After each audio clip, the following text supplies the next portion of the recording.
Welcome to Telugu classes by Purnima. ఈరోజు వీడియోలో AP TET మరియు డిఎస్సిలో వచ్చే తెలుగు కంటెంట్ అండ్ మెథడ్స్, ప్రాథమిక స్థాయిలో భాషా సామర్థ్యాల అభివృద్ధి, వీటి నుండి ప్రాక్టీస్ బిట్స్ తెలుసుకుందాం. ప్రాథమిక స్థాయిలో భాషా సామర్థ్యాల అభివృద్ధి. ముందుగా ప్రాక్టీస్ బిట్స్ 1లో భాషా బోధనోద్దేశాలు మాధ్యమిక స్థాయిలో ఎలా వికసిస్తాయి? పువ్వుల. ఏపీఎస్సిఎఫ్ 2011 ప్రకారము విద్యా వ్యవస్థలో కీలకమైన వారు ఎవరు? 1 మరియు 2 పిల్లలు, ఉపాధ్యాయులు. పిల్లలను జ్ఞాన నిర్మాతలుగా భావించినప్పుడు ఉపాధ్యాయుల్లో, పాఠ్యపుస్తకాల్లో, బోధనాభ్యసన ప్రక్రియల్లో బృహత్తరమైన మార్పులు చోటు చేసుకోవాలి అని అన్నది ఏపీఎస్సిఎఫ్.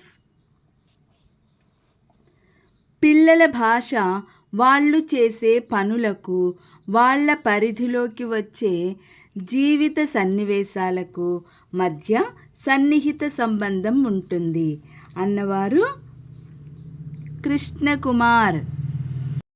బాల్యంలో పిల్లల మాటలు, చేష్టలు ఒకటిగా ఉంటాయి అని అన్నవారు కృష్ణకుమార్. భాష్ అనేది ఏ భాషకు చెందును? సంస్కృతం. లింగాకు అర్థం నాలుక.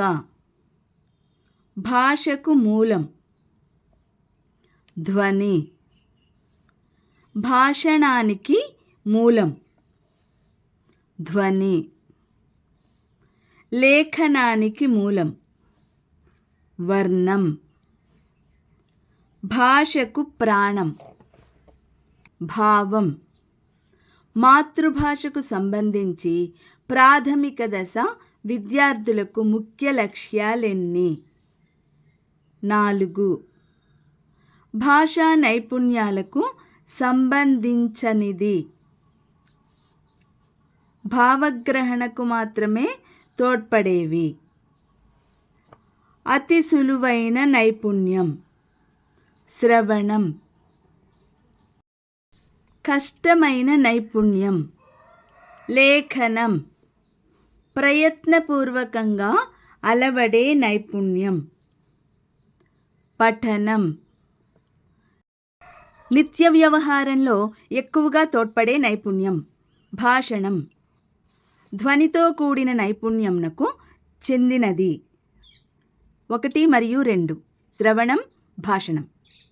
లిపితో కూడిన నైపుణ్యంకు సంబంధించినది 1 మరియు 2 పఠనం, లేఖనం.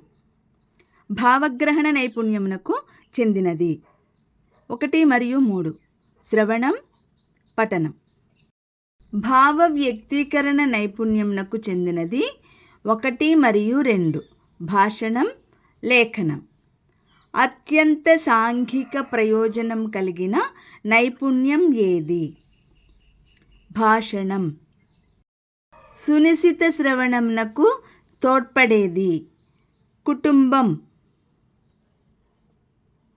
భాషకు గల ప్రయోజనంను గుర్తింపుము. 1 మరియు 2 భావగ్రహణ, భావ వ్యక్తీకరణ. మిశ్రమ నైపుణ్యంకు ఉదాహరణ పైవన్నీ: వినియోగ నైపుణ్యం, వ్యక్తీకరణ నైపుణ్యం, సృజనాత్మక నైపుణ్యం.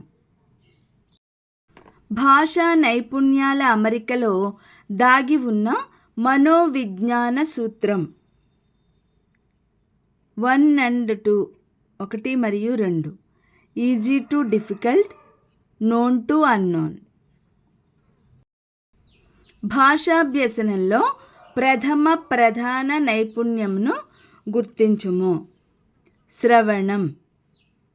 భావగ్రహణ నైపుణ్యాలలో ప్రథమ నైపుణ్యం శ్రవణం. భావ వ్యక్తీకరణ నైపుణ్యాలలో చివరి నైపుణ్యం లేఖనం.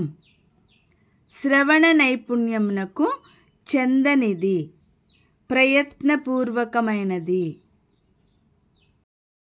Practice bits 2. విషయాన్ని గ్రహించడంలో వాగింద్రియాలకు ఏమాత్రం శ్రమ లేకుండా కేవలం కంటి చూపుతోనే చదవడం. మౌన పఠనం. వక్తృత్వం అనగా మాట్లాడడం. విద్యార్థుల వాగ్దోషాలను తెలుసుకొని నివారించడానికి ఉపకరించే పఠనం ప్రకాశ పఠనం.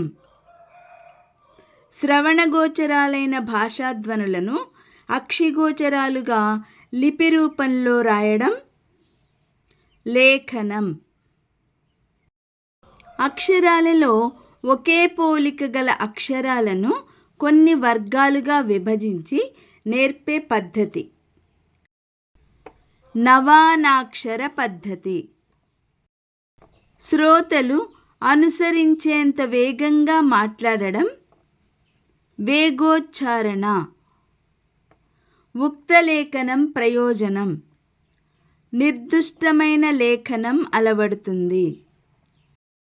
విద్యార్థి ఒక తరగతి నుండి మరో తరగతికి ఉత్తీర్ణుడైనప్పుడు ఆ సంవత్సరాంతానికి కనీసం నేర్చుకోవలసిన సామర్థ్యాలు సూచించేది కనీస అభ్యసన స్థాయి.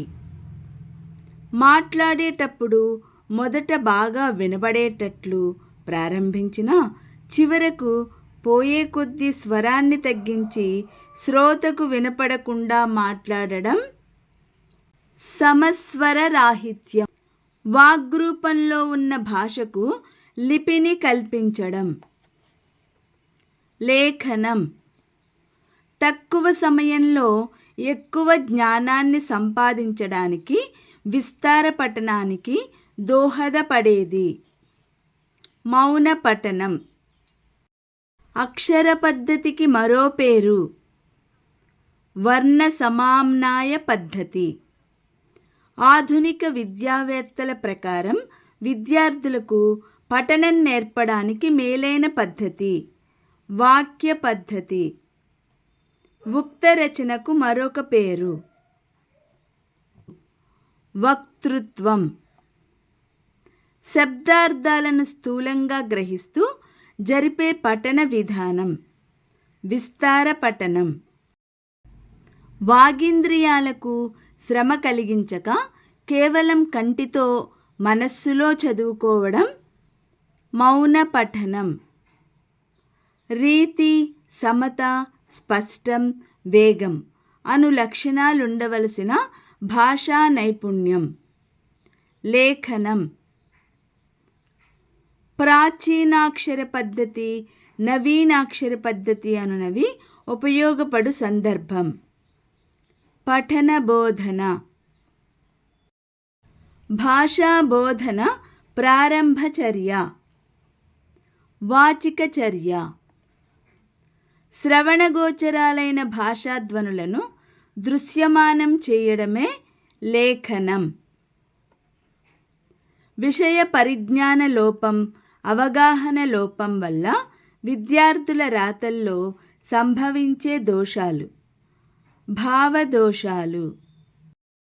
మాటలను వింటున్నప్పుడు ఏ అంశాలను గ్రహించాలి, ఏ అంశాలను గ్రహించకూడదనే విషయాన్ని గుర్తించే శ్రవణ శక్తి సూక్ష్మ భేద గ్రాహక శ్రవణం.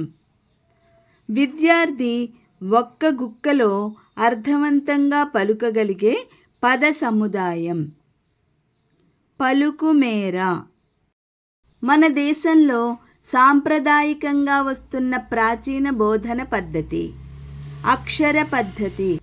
ఉపాధ్యాయుడు మొదటి పంక్తిలో అందంగా రాసిన విద్యార్థిని ఆదర్శంగా తీసుకొని దాన్ని చూస్తూ క్రింది పంక్తులలో అలాగే రాయడానికి ప్రయత్నించడం వరవడి. శ్రవణ భాషణ లేఖనాలను అభివృద్ధి పరచగలిగే శక్తి గలది. పఠనం. రాయబడిన లేదా అచ్చువేసిన అంశాన్ని విద్యార్థి చూసి తనలో తాను చదువుకుంటూ రాయడం దృష్టలేఖనం.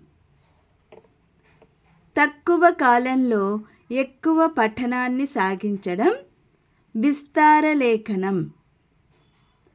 తక్కువ కాలంలో ఎక్కువ పఠనం సాగించడం విస్తార పఠనం. లిఖిత మాధ్యమానికి చెందిన భాషా కౌశలాలు పఠనం, లేఖనం. తెలిసిన విషయం నుండి తెలియని విషయానికి అనే మనోవిజ్ఞాన శాస్త్రాన్ని అనుసరించి మొదటిసారిగా పాఠశాలకు వచ్చిన విద్యార్థికి చెప్పే అంశం శిశుగేయాలు చెప్పడం. నూతన శబ్ద పరిచయం, విషయ పరిచయం, ఉచ్చారణ దక్షత, భావ ప్రకటనా కౌశలం. వీటికి ప్రాధాన్యమివ్వవలసిన చర్య వాచిక చర్య.